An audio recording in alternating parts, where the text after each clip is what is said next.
Here we are looking at a Johnson outboard engine. This is an 8 horsepower. It's a great engine. This is an excellent engine. I feel like an 8 horsepower outboard engine is the best engine for a dinghy, like of a sailboat dinghy, let's say. That's my Pearson 365 sailboat.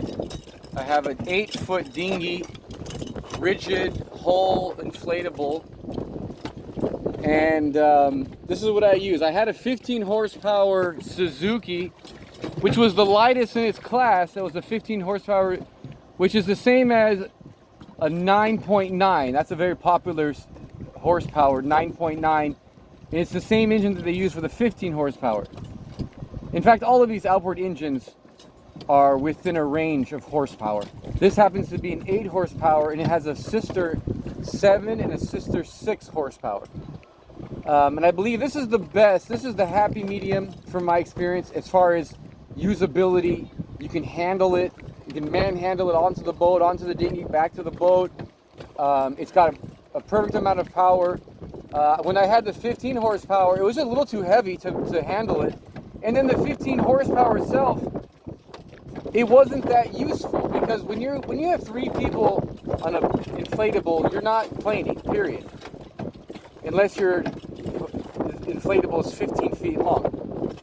And even when you're loaded up and you have a lot of people on the dinghy, it's not fun to plane either. So that's something that you have to consider.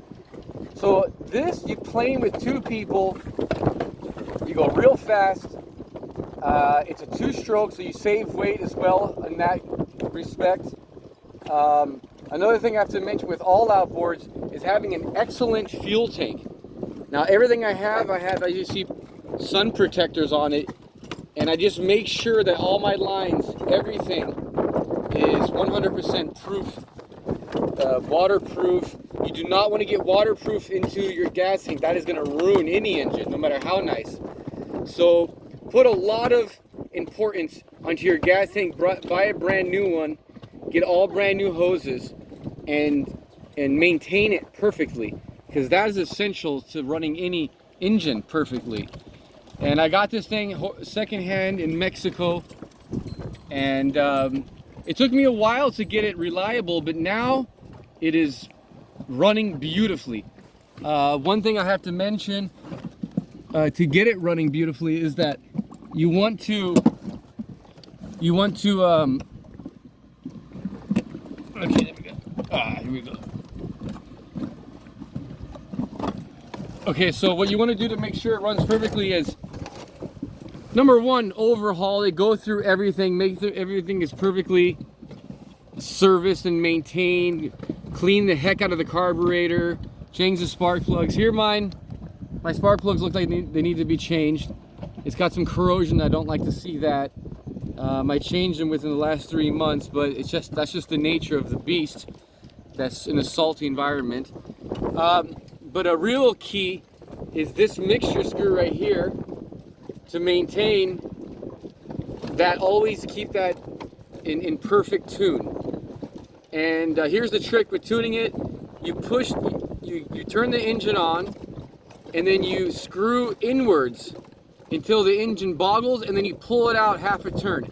And that's how you know you have the leanest mixture possible. All engines need to run as lean as possible while being rich enough to run itself. So in order to ensure that, you screw the mixture screw in, so it's taking away air until it's as lean as possible, until it almost can't run. Then you pull it out half a turn to give it just a little bit of lean, a little extra fuel and air, and that's where your sweet spot is.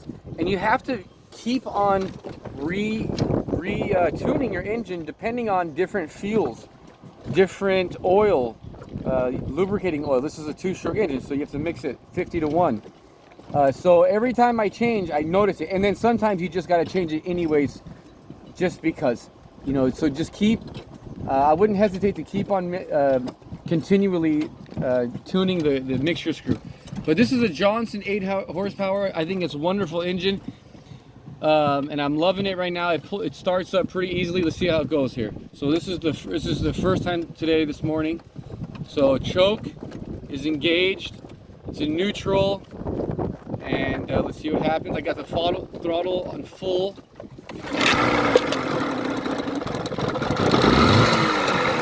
There you have it. And now it's running.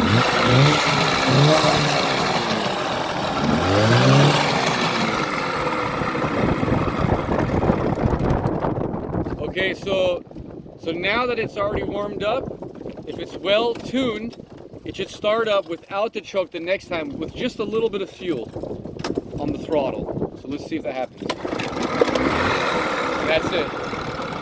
And that's how you know your engine's running perfectly.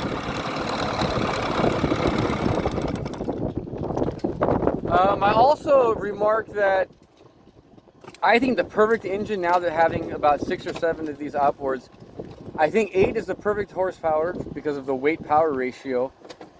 But then to make it even better, I would actually get a long shaft and with a fuel tank integrated in there. So you have the fuel tank on it. You don't even have to mess with a separate external fuel tank. And then you have the long shaft. That way you can use it on your dinghy and as an auxiliary to your boat. Put an outboard engine mount on the back of the boat. To me, that's the Swiss Army knife of outboard engines. 8 horsepower, internal fuel, 2-stroke, not to mention as well, long shaft as well. And then you could just really, that's going to be something that is utilitarian. All right, well, I do love my 8 horsepower Johnson, and cheers to all my fellow sailors. Aloha.